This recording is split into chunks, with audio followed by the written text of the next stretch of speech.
The Vought OS2U Kingfisher was designed and built to fulfill a requirement in the late 1930s for a float plane to replace the current biplane variants used by the US Navy. First flying in July 1937, and production variants were in service with the US Navy as of August 1940.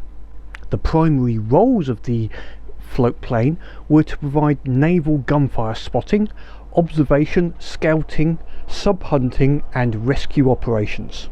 A number of different models of the Kingfisher were built, including a wheeled version which was used as a trainer.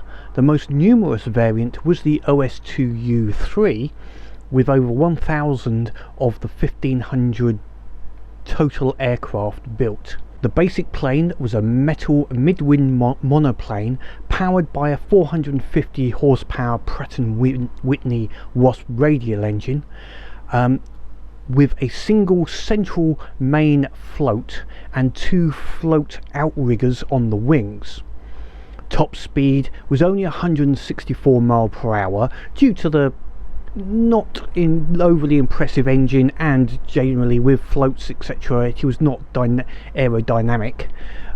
It had a ceiling of 13,000 feet, a range of approximately 805 miles, a crew of two, one pilot and the rear observer, and it had defences of two Browning 30 caliber machine guns, one fixed forward firing and one on a ring mount for use by the observer in the rear.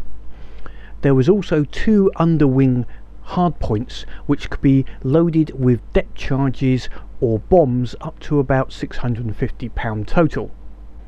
The aircraft was also used by the Royal Navy, Royal Australian Navy, United States Coast Guard, Chile, Mexico, Cuba, Uruguay and the Soviet Navy. Launching of the plane was generally from catapults on the rear or amidships of a vessel, which would rotate out to an upwind position, and then using either explosive, gunpowder or hydraulics would launch the plane into the air.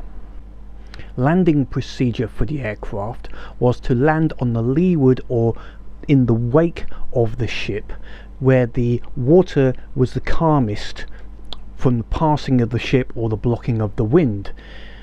Once landed, it would make its way onto a floating pad that was trailed behind the ship, which would hook onto the float and stop the airplane moving backwards. So it would stay in one place whilst they rotated a crane around to hook onto it and then hoist it back onto the ship. The plane was operational throughout World War II and continued beyond its designed lifetime, as its replacement, the Curtiss S03C Seymour, had a number of different deficiencies and basically failed to go into production.